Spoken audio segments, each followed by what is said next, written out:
Well, welcome to SPED Homeschool Conversations. We're so glad that you're here with us tonight. My name is Peggy Ployhar, and I'm the founder and CEO of SPED Homeschool. And my special guest tonight is Elaine Carmichael. And we may have some other special guests popping on tonight, too, to talk about this new program that we're launching. And I just want to thank you, Elaine, for joining us and taking time out of your schedule. It's definitely an honor for me to have you on here. Thank you.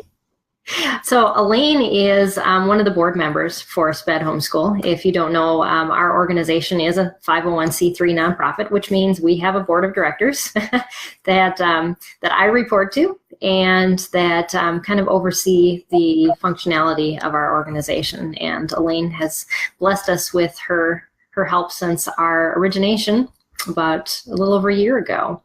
And I'm so glad that you're here with us tonight, Elaine, because when the idea of this project, this campaign, was kind of floating through my head and I had been praying about it, you were the one that came to me and said, I want to look at it a different way. And have you considered this? And this is the need that I really feel. And so I was just hoping maybe we could start out with just your story. And then we'll kind of go from there, but definitely you have homeschooled, and you have seen the need for community within our community, and just how that's affected your family by not having really the support that many homeschoolers have. Just the special needs community doesn't, and I think that's the story we definitely want to get out tonight, is the need. And then I'm going to talk a little bit at the end about just what we're planning to do to fill that need. But yeah, so yeah, let's hear your story. Okay. Well, my husband and I have 6 children. This is my stepdaughter, my husband's daughter, and then the others, of course, are ours. Our youngest is finally 18. I can't believe it. That's amazing. So we've homeschooled since '92, and all the others have graduated from homeschooling.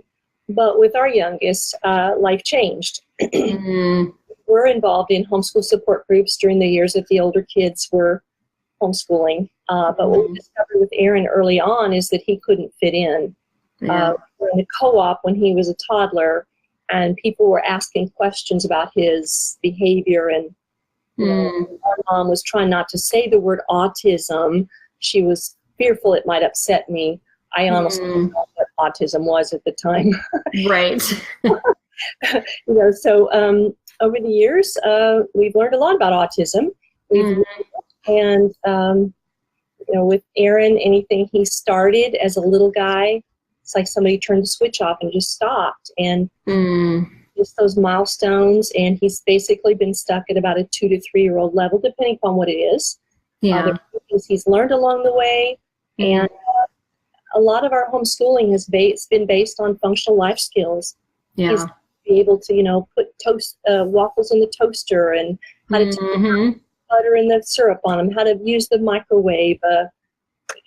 Honestly, even personal hygiene we're still working on that. Right. And we've had therapies along the way. Right now, looking at it turning into a at-home therapy. We're waiting for insurance to approve on that, but. The worst thing I think is that often with our big family is people assume that our older kids are just going to step in and help out with their little brother. Well, that's true when they were still living at home. But now each of them are married. They have their own lives. Some of them don't even live close by.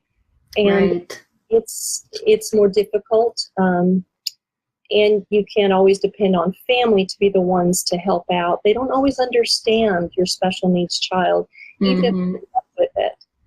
So that's kind of where we are. We've been able to use some respite programs at some churches locally. But sometimes those things change, and one of them did. We're trying to go somewhere on a respite night, and it kind of caught us by surprise. So always praying to raise up maybe a pool of people that can help us. I've got a doctor appointment. I can call somebody, say, hey, are you available on this day and time? My husband travels with his work, so he's not home every night. Right. And so it has been difficult. Our youngest daughter does live at home, and she works a job, and she's not always available either. So it's difficult. Right. Yeah. It's ongoing. And I know I hear from so many parents, and my parents are in the same boat as you too. They still have 5 kids at home, and finding reliable help, even if you have the funding, isn't always there. Just because, there's many reasons for that, but it has to be a community that really understands your family, supports your family, and doesn't just do it for the money, because people that do care for the money are in and out on their own whims. And so really creating a community that understands the needs of your family and will be there during the tough times as well as the good times. Yes. And you want people you can trust. Yes, exactly. Leave them alone with your child. Mm-hmm. I think he was little. A friend hooked me up with a chat room that was back then, and it really scared me, because we hear the parents talking about, and you're going, child molestation? What? No. Oh wow! Yes. And so, Mike and I celebrate our 40th anniversary this summer, and our hope is to take a spring trip. I'd like to be able to find some people who can stay here with him. I know his siblings might take a turn or two, but right. If we could do that, that would be great. So it means planning ahead. We can't just up and go. We have to plan ahead and put everything in place. Right. Yeah. We had belonged to a local homeschool support group, and I remember in the early years of Aaron's autism, we tried to help the group change, like to accept us, and they just didn't get us. And right. We just stopped going. There was no point in keeping it going. We couldn't take Aaron. Yeah, and we've heard that story many times from other families, and even from support groups from the other side. When I was working with the Texas Homeschool Coalition, is that both sides would really try to make it work. But a support group is very different than a co-op. A co-op is bent around an educational purpose and teaching children. And for our special kids, most of them don't fit that mold, no matter how hard you try to make that work. It's something totally different has to come about. And that's where I was really stuck when I was talking to you about how do because at first, just to let you guys know that are watching, we were looking at trying to figure out how to make an add-on program for co-ops so that we could add special needs families. And every time I just kept hitting a wall, and it's like God just kept saying, no, this is not the answer I have for you. But once we started talking, Elaine, the floodgates opened when so many other people just started pouring in what they are doing that's working, and really makes what we're moving ahead with so very possible. Okay. So that's exciting. I know it's really sad. I heard from my parents this last month that my dad contacted me, and he said, well, Mom and I will be taking our vacation separately from now on because we don't have care. And that was really sad to hear. I mean, that's great that I get to see both my parents this winter, but I won't see them together because they can't travel together. One of them has to be home with the kids that they still care for, because they don't have consistent care. Yes. Oh, I get that. I mean, even in church, we have a special needs adult ministry, and all these years we've been kind of waiting for Aaron to be old enough, only to find he can't fit in there. He has to have a one-on-one buddy to be in the class with him. And these people are older. They're from a group home, and they're 30s, 40s, 50s, 60s. They've been in these group homes for a long time. So we just don't fit in. I'm going, I can't believe this. We're just, I know. Mike and I talked about, how do we go to Sunday school? Well, no, because we'd have to split up and go, you go this time, I go next time. Yeah. Mike's blessed me with allowing me to go once a month and sing with the choir ensemble. And I need that. I love to do that. So he takes care of Aaron on those Sundays. But other than that, it's really hard for us to do anything together. It's usually one. We tried going to a softball game for my granddaughter, He cannot tolerate the noise. Oh, yes. Meltdown nearly every time we're going. We want to be there so badly to support her, Mm-hmm. but so. Yeah, definitely. And I think that's a misconception that people that are not within the special needs community don't understand. They're like, well, just go to a church that has a special needs program. Well, a lot of times they don't exist. And if they do, they are difficult to, if, like you said, that they only hit a small minority of people that they can service. And or else they do require a parent to be there, and that's really not the support that we need. That's what so many times when my son was younger and before he really mellowed out with a lot of his issues, I had to be there or he couldn't, and that wasn't what I needed. It just kind of made me feel more isolated, that here I was in this group of people that were supposed to be my loving support group, and yet I was alone. And yeah. We were able to reach out to two churches that are right around the corner from ours. And one of them has a super support group that meets once a month, and they have volunteers that take care of the kiddos and so on. But it's not a homeschool support group. Right. They don't. Most of them don't, and have told me they won't. Mm-hmm. If they ever want to talk about it, I've told them about SPED Homeschool. And then the other church offers a VBS program in the summer where they include in their special needs suite special needs, and that's been a blessing. And that's part of their respite program. But I mean, I'm still praying that maybe our church will eventually have that. Mm-hmm. Right now, we're about to lose the couple. They're retiring, and we want to talk with our pastor about maybe what can it look like differently so that Aaron can be included. And we just don't have a lot of kids like Aaron in our congregation. So more people are asking questions. How can we help you? Because that means they're asking.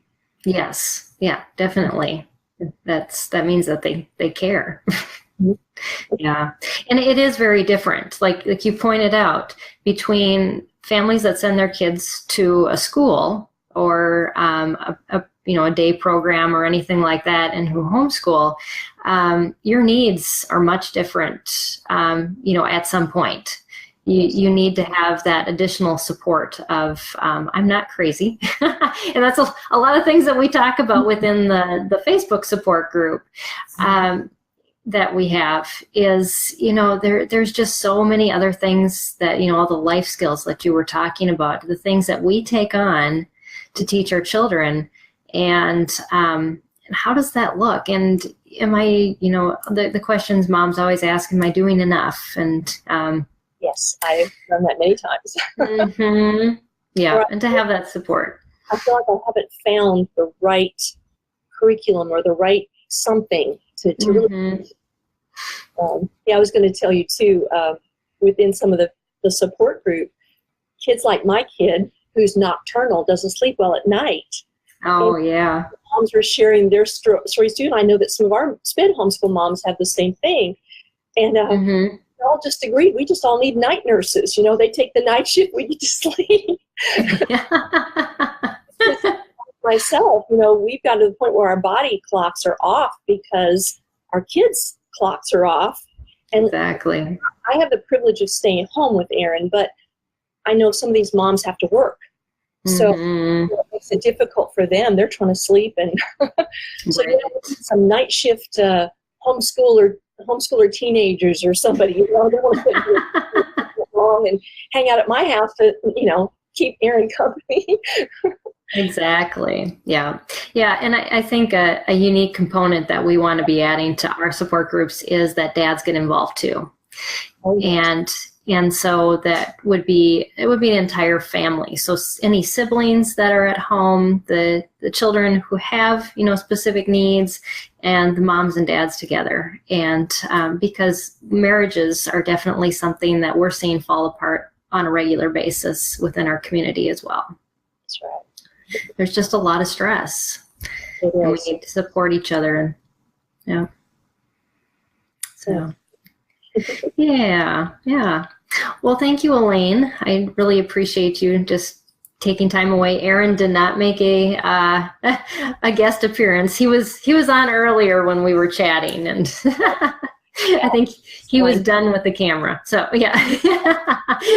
Others like it. That's his input, sensory input. Yep.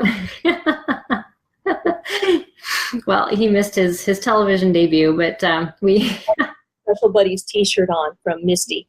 Yes, yeah.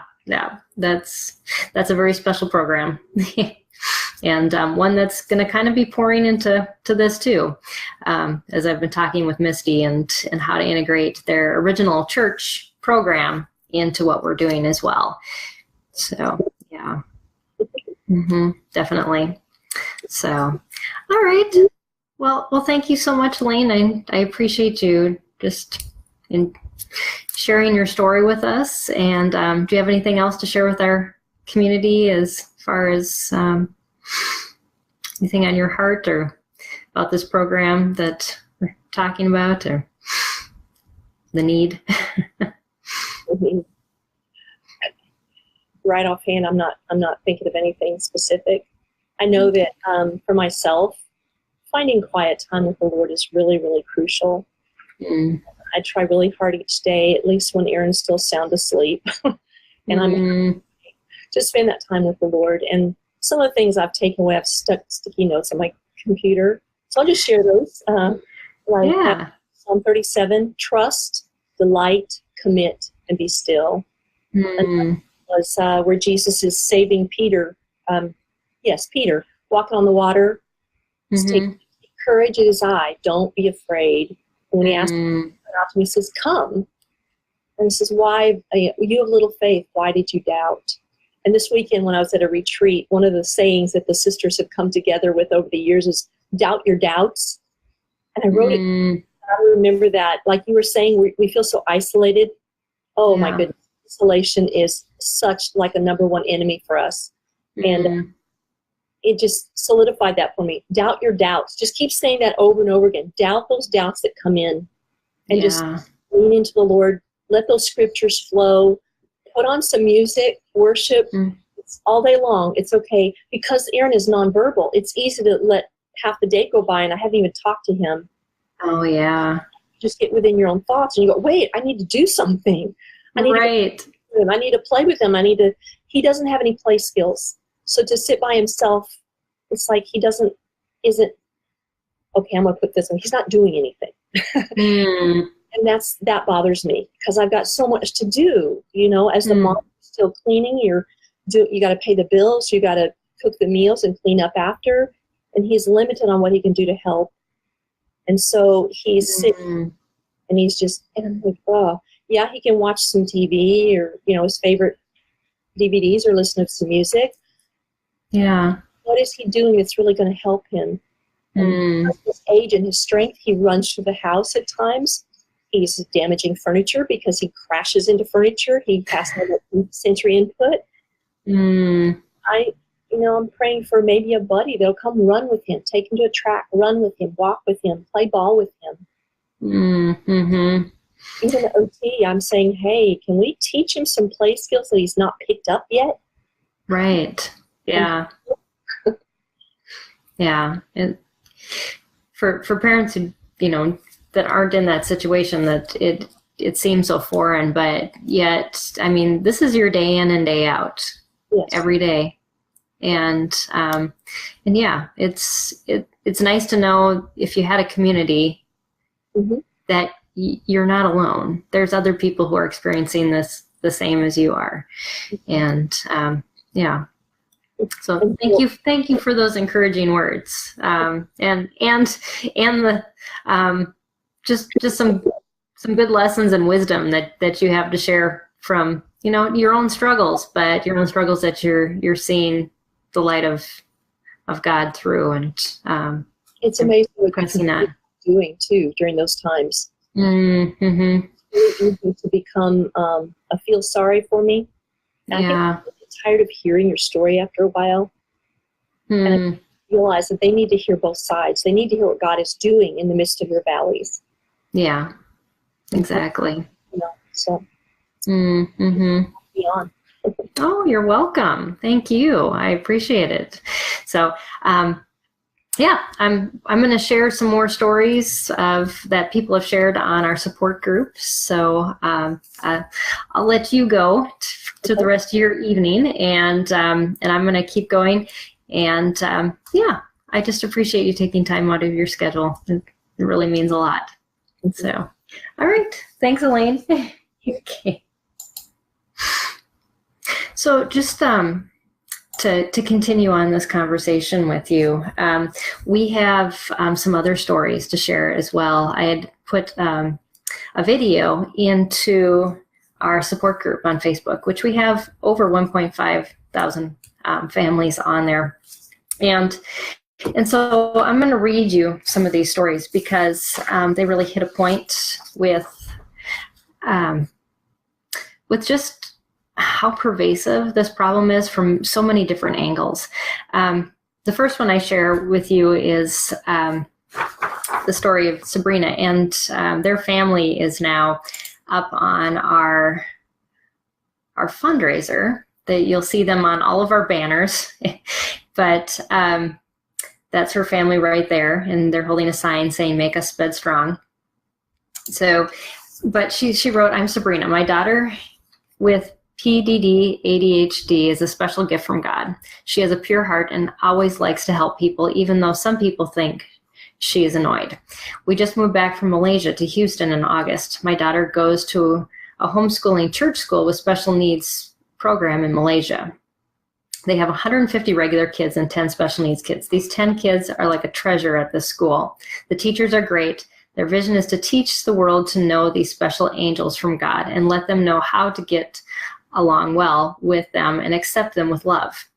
My daughter enjoys that time at school. However, when we move back to Houston, we can't find this kind of school, even in a big church. They don't accept special kids.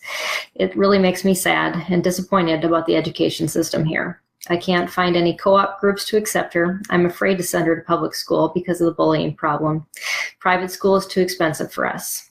Therefore, I start to homeschool her and try to find a group to have her make friends and learn social skills. If SPED starts a support group, it'll be great. It'll make us believe that there's still some place my daughter can fit in and be hugged and loved." And that's so true, is that our kids definitely need community as much as we do, and they need to know that there's people out there that will love them and care for them.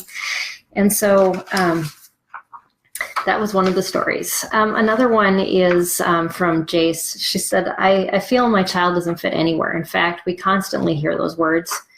Your child doesn't fit in this program, whether it be public school, homeschooled and co-ops, private school, or other community programs. I know how that hurts me, but I can't imagine how it affects my 14-year-old son who has autism.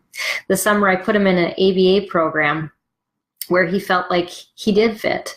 His words to me after only a couple weeks of attending, "Thank you, Mom, for helping me find a place where I fit into this world." I cried thinking, wow, he finally felt accepted. I started homeschooling because my son was slipping through the cracks at school. I thought I could do a better job. It's very difficult some days, and some days I don't know if I'm doing any better, but I know my son is happier. I've attended some co-op meetings, looked into joining a few, but at those meetings, all I kept hearing was how smart the kids were in that particular program and how advanced they were in academics. I knew immediately that we wouldn't fit in. Homeschooling is definitely a calling, and it feels like your family is on this journey alone. I remember how thankful I was to find the SPED group. This was my community. I was recently venting to a friend about homeschool and how difficult it can be, and I was told that I needed to find my tribe. What tribe? There's no tribe for special needs children. We don't fit into the homeschool tribe. My tribe is this community, and she's talking about the support group we have on Facebook. For some of these children, the only pure socialization they get is therapy or church. And like I was talking with Elaine, for a lot of kids, that doesn't even exist either.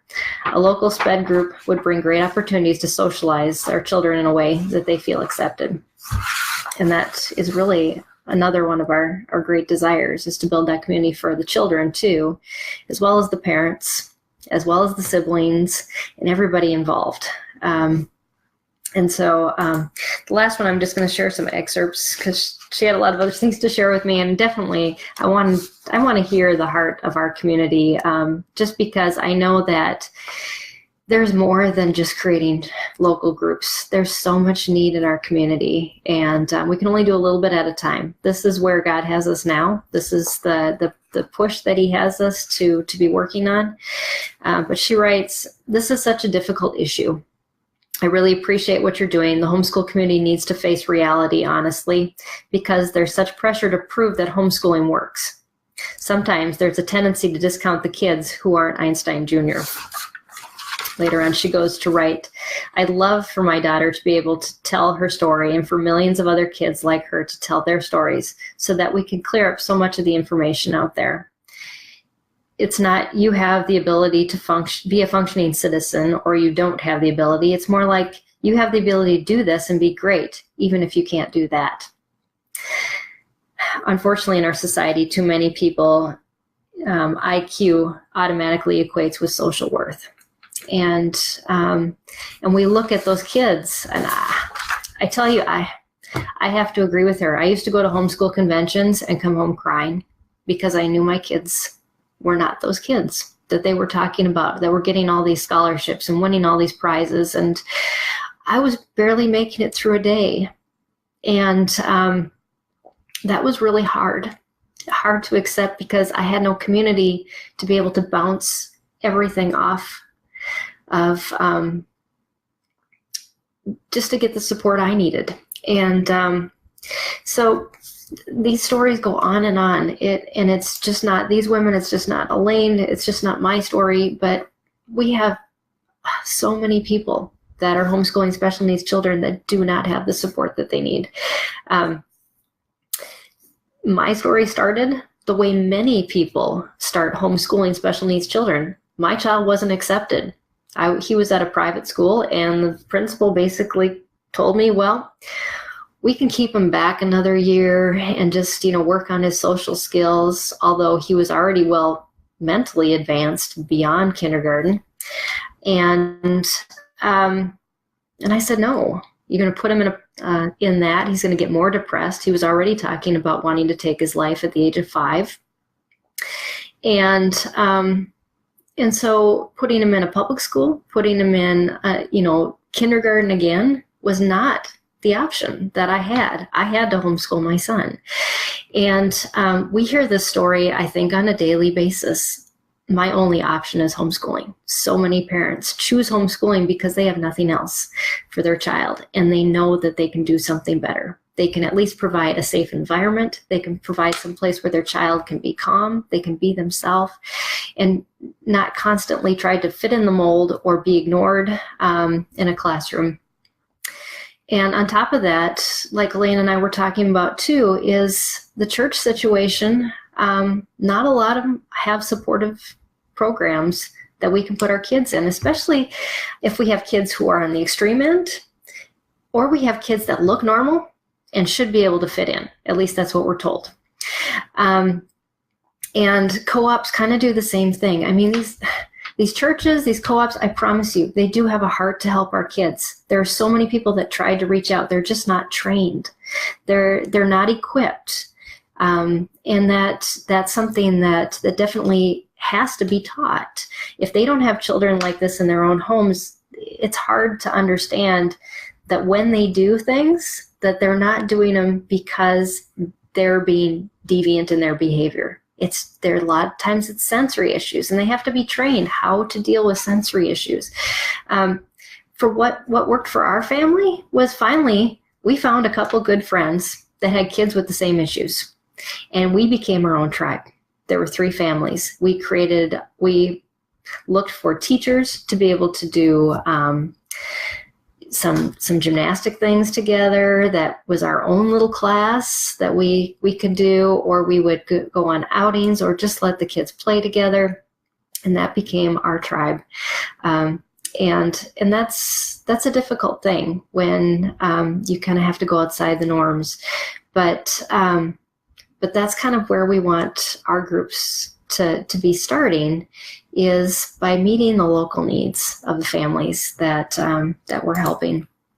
And so I kind of want to go into what are SPED Strong Tribes? What am I talking about? Well, I have to tell you the story because it all started with Elaine and her starting this conversation with me on the phone when I was talking about, we have this program that I had basically brought from when I was working with the Texas Homeschool Coalition. We were trying to make a program so co-ops could bring in special needs families to support them. And every time I looked at this program, I just hit a brick wall. I could not get past that. And I've been praying for so long. And finally, Elaine opened my eyes and to see that this wasn't what God wanted. He wanted a whole new community for these families. And once I took that in, I started talking with another one of our board members, Cheryl Swoop, and she started asking me questions. And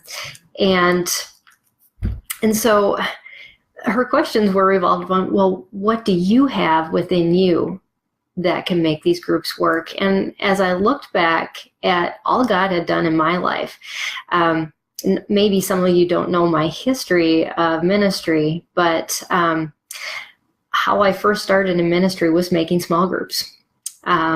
I started a Bible study at my own house. I had a whole group of women, and from that group started a MOPS group, Mothers of Preschoolers group. That grew into 3 MOPS groups, 2 daytime groups and 1 nighttime group. We were helping hundreds of families. And then I got called into doing ministry actually with MOPS International, and I was training leaders across 3 states to set up small groups. And so talking about this with Cheryl, she's like, Peggy, you're equipped to create small groups. And I went, oh, yeah, I am.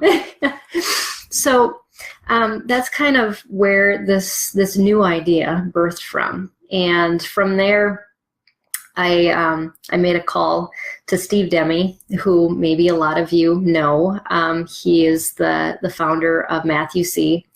And he got me thinking even more outside the box because he said, Peggy, I've been doing this amazing thing at the Johnny and Friends retreats with men, and just to get parents to share their stories. He said stories are so powerful that it is a way to connect families with one another almost instantly when they can hear about not only the good stuff that's going on or just the surface stuff, but can get into the messy stuff of each other's lives.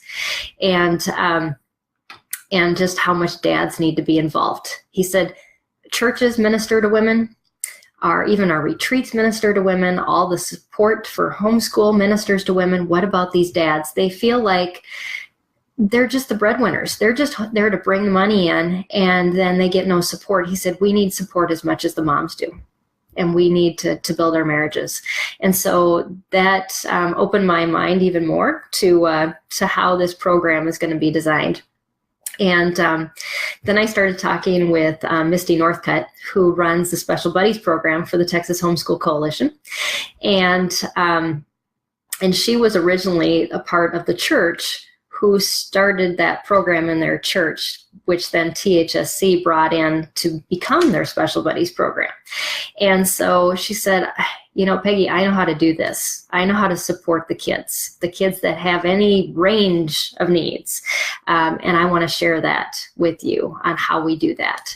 And then I have another friend named Gail who runs a siblings program, and she specifically helps families to minister to the siblings and their specific needs, because oftentimes they feel kind of left out in this process. They have a sibling who has all these needs, and yet they have needs too. And so that's kind of the basis of where this program has grown from, and it's only been a couple months. I have 2 meetings tomorrow just alone with the HSLDA, the Homeschool Legal Defense Association, who wants to help us not only with the special needs section of this program, but also with all the policies and the procedures and everything that would go into making these legal, as well as making sure you cover your bases with different things you need to think about with accessibility and defining your group so that people know what kind of needs you can meet in your group, and then you can think about those too. So I'm sorry, I have a cold. So I'm going to take a break here. There we go. So that's kind of the background behind where these groups are being formed from. Our timeline on this program is to be able to consolidate all these open sourced things that people have been sharing with us. And that's going to take some dedicated time. And we have some team members who are willing to step away from places they're currently making money to be able to work on this, but we have to be able to pay them. We also need to be able to field test this program before we launch it, and then to launch it. Our goal is to do that still within this year. I think it's very doable in looking at how much people have already shared with us. It'll just take about 2 to 4 people a dedicated time of, depending on how many people are working on it, about 4 to 6 months. So that's kind of the program in a nutshell. And so the next thing I wanted to share with you is, well, how can we help? So the first thing we ask is that you just pray. This is what the program tonight is called Mission Possible, because we know that it is possible. For all that God has been doing to bring this this program together already, we know that His hand is in it. And we just ask that you pray that He will continue, that we'll have not only the funds, but also the insight and the wisdom to bring this together as quickly and efficiently as possible, and to be able to launch into the communities and into the first groups that can really help us hone in on any weaknesses that are in the program so that it's successful from the beginning. We just ask that you share our campaign. Now, we have created a fundraiser. I'm going to put this up on here. If you go to even www.fundraiser, and it's razr.com/SPED Strong, because this is the SPED Strong Tribe campaign. And once you do that, it'll take you to this page. I'm going to share that page with you. So what it'll do is it'll take you to that page, and you can either share it with your social media population, or you can actually create a fundraiser within a fundraiser. So we've already had one person do that already. Our goal is to raise $40,000 for this program. You can create a fundraiser within our fundraiser to raise as much as you want. Our suggested goal is $1,000. If we have 40 people raise $1,000 within their own communities, we've already raised enough money for this program. That's how simple it is. But it's going to take a group effort, and we're just praying, asking God to supply our needs, and for people just to be able to share this campaign. You can also share our need on Facebook, so that is an option. You can either create a campaign or add a donate button for Facebook onto a post that you make. Facebook allows that. Since we are a 501c3, any donation made to us is tax deductible, and you will get a receipt with your donation, either from Facebook or from fundraiser. And you also have the option on fundraiser to give on a consistent basis. So if you think, well, I can only give maybe $10 now, but I can give on a consistent basis $10 a month, we would just ask that you consider making that an option also. So so those are some ways to do, but the peer-to-peer and creating your own fundraiser is definitely something that is an easy thing to do. Fundraiser makes it super easy. You just go on and you click on a button, and it goes from there. So yeah, I think, okay, I'm I'm all messed up here. I clicked some things and now it all moved. So, and even just just sharing the posts that we share. We're going to be increasing the number of sharing posts just on this campaign through Giving Tuesday, which is less than a month away. It's November 27th.